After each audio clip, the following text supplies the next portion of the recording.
Halo teman-teman, kali ini saya akan membahas trauma di masa kecil yang diakibatkan oleh pola asuh orang tua kita yang tidak memahami apa itu parenting. Trauma itu ibarat orang yang bercermin pada kaca yang hancur, pecah atau rusak, sehingga hasil gambarnya juga ikut hancur. Sebenarnya sekolah yang pertama kali itu berasal dari keluarga, entah itu dari karakter, pengetahuan, atau cara kita memulai hidup. Semuanya berawal dari keluarga. Saya akan berusaha menjelaskannya sesederhana mungkin. Seorang anak kecil yang terluka oleh perlakuan keluarga di masa lalu, itu bisa terjadi pada saya ataupun pada teman-teman. Inner child atau trauma di masa kecil. Yang pertama yang paling umum yaitu trauma antar generasi. Mungkin dulu kakek nenekmu tidak tahu cara mengasuh anak, sehingga orang tuamu mendapat perlakuan yang tidak tepat, seperti mendidik disiplin harus dengan kekerasan, dengan ancaman dan lain-lain. Dan orang tuamu tidak menyadarinya kalau pola asuh tersebut salah, sehingga tanpa sadar dia melakukan juga pada kamu yang menyebabkan kamu menjadi trauma secara psikologis sebagai anak. Trauma antar generasi ini hanya bisa diselesaikan dengan pengetahuan dan kesadaran, dan kamu harus memulainya. Jangan sampai anak-anakmu nanti menanggung trauma generasi. Karena detik ini kamu sudah tahu trauma antar generasi tersebut ada, harusnya putus sampai di kamu, dan kamu tidak melakukannya untuk anak-anakmu nanti. Yang kedua, trauma yang diakibatkan oleh pola asuh yang salah dari orang tua. Ini berawal dari sebuah keputusan untuk menikah orang tuamu di masa lalu yang tidak mempunyai bekal pengetahuan tentang pernikahan dan keluarga, yang sebenarnya tidak siap secara mental, sehingga orang tuamu tidak punya referensi cara mendidik anak agar tumbuh dengan baik dan benar. Secara umum akan saya bahas fakta-faktanya yang terjadi di dunia nyata. Orang tua yang tidak mempunyai pengetahuan tentang parenting, dia sangat berpotensi besar untuk membuli anaknya sendiri, menyebabkan trauma kekerasan. Ini pelecehan secara terang-terangan atau overt abuse. Niatnya sih mendidik anak, namun karena tidak tahu caranya, akhirnya orang tua tersebut menggunakan kekerasan agar anak nurut sama orang tua. Ini akan menyebabkan trauma secara fisik pada anak dan tersimpan di dalam memori bawah sadar seorang anak. Dan setelah dewasa, trauma tersebut muncul sebagai merespon sesuatu terhadap orang lain dan melakukan kekerasan juga. Karena dulu waktu kecil, tiap kamu membuat kesalahan, orang tuamu memukulmu, entah mencubitmu, dan dengan hukuman-hukuman yang lain yang berupa kekerasan. Kamu akan melakukan hal sama terhadap orang lain, entah itu temanmu ataupun pasanganmu. Ini yang secara fisik. Ada pula kekerasan yang secara verbal. Di waktu kecil, ketika kamu membuat kesalahan, orang tuamu niatnya mendidik, tapi malah mengumpat kata-kata kasar ataupun merendahkan kamu, ngata-ngatain kamu bodoh, ataupun membandingkan kamu dengan orang lain. Ini kekerasan secara verbal. Di masa depan setelah kamu dewasa, memori-memori tersebut juga mempengaruhi respon kamu terhadap orang lain ketika membuat kesalahan terhadapmu. Kamu akan menjadi monster, kamu akan mengumpat, kamu akan berkata-kata kasar, menghina, merendahkan, dan sejenisnya. Jadi dari sini kamu sudah mulai paham kan? ketika kamu melihat sosok seseorang yang sudah dewasa tapi kata-katanya sangat kotor. Itu karena trauma mereka di masa kecil. Kasihan ya mereka-mereka yang menjadi orang tidak stabil. Pasti masa kecilnya penuh dengan luka trauma. Bersyukurlah jika hari ini kamu menjadi orang yang stabil secara emosional ketika kamu marah. Itu kemungkinan besar artinya di masa kecil kamu diperlakukan dengan baik oleh orang tuamu. Berikut adalah dampak-dampak trauma verbal yang dilakukan orang tua terhadap anak. Anak yang sering dibentak oleh orang tuanya akan mengalami gangguan pada otaknya. Harga diri rendah, cemas, depresi, agresif, dan sulit bersosialisasi.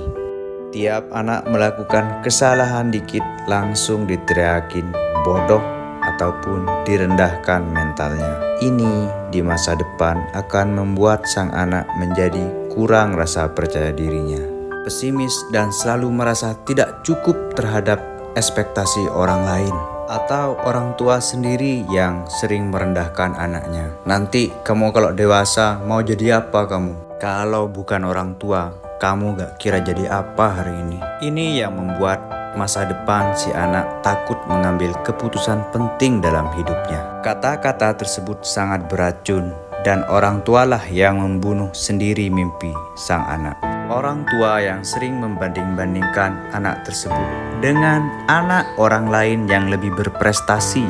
Lihat tuh anak tetangga sebelah, dia ranking 1 loh di kelas, gak kayak kamu. Ini bisa membuat sang anak minder dan frustasi. Kesalahan orang tua yang menyuruh anak berhenti berargumen.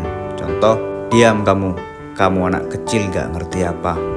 Orang tua tersebut sudah membunuh kemampuan anak untuk bercerita atau menjelaskan secara jujur apa yang ingin dia utarakan.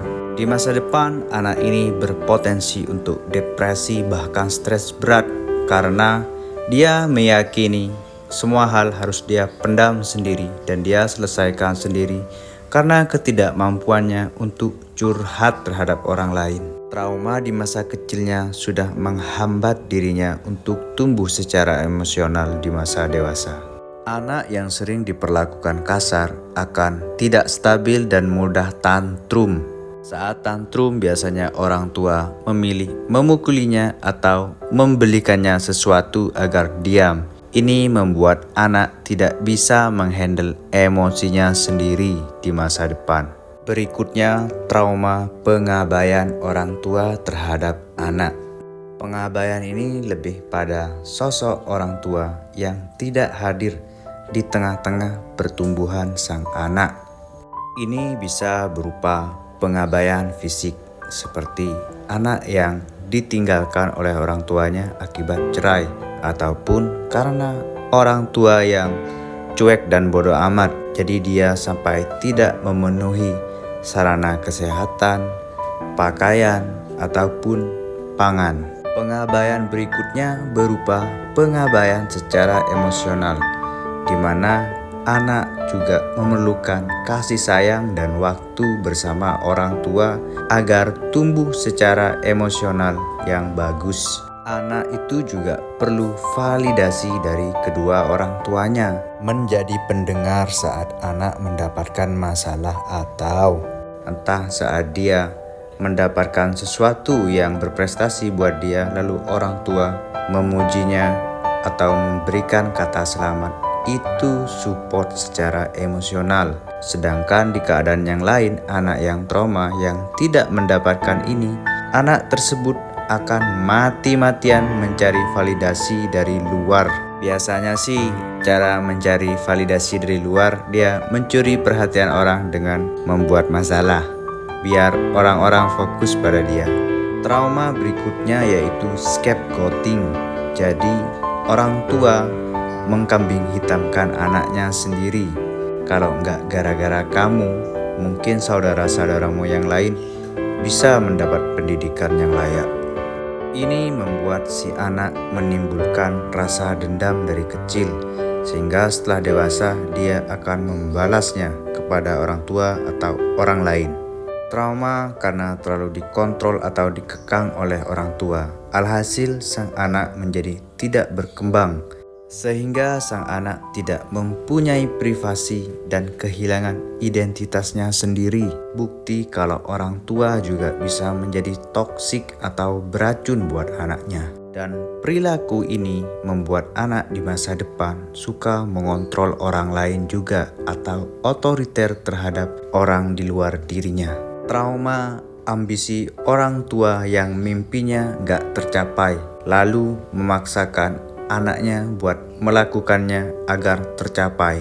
Dulu mungkin sang ayah terobsesi ingin menjadi penyanyi karena ayah tersebut gagal dan tidak bisa mencapai menjadi penyanyi yang sukses.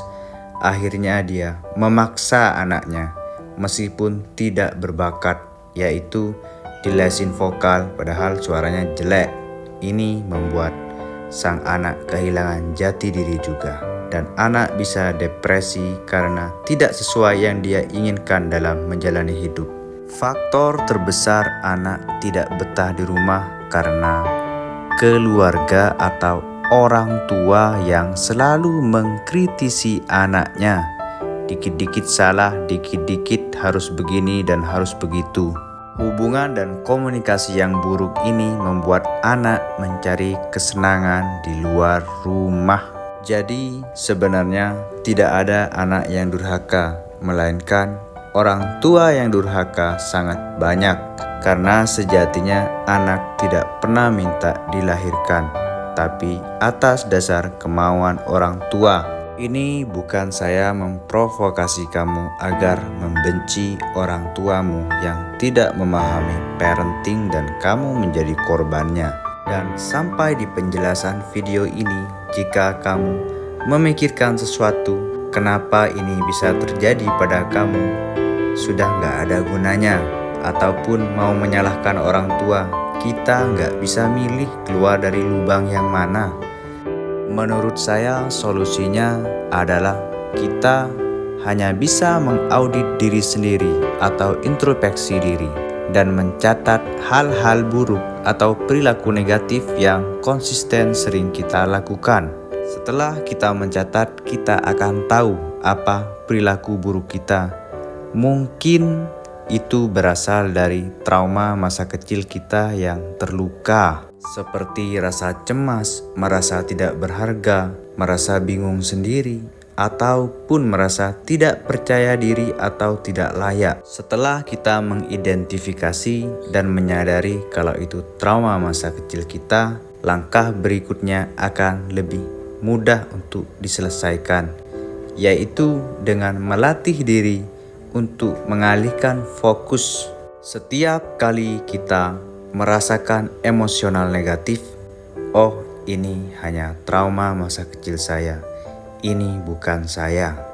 Saya dalam keadaan sadar hari ini dan saya tidak perlu mengulangnya lagi. Tiap kali kita disiplin untuk tarik nafas dan berpikir sejenak, menyadari bahwa itu trauma masa lalu, kita akan menjadi lebih stabil secara emosional terhadap diri sendiri dan merespon orang lain.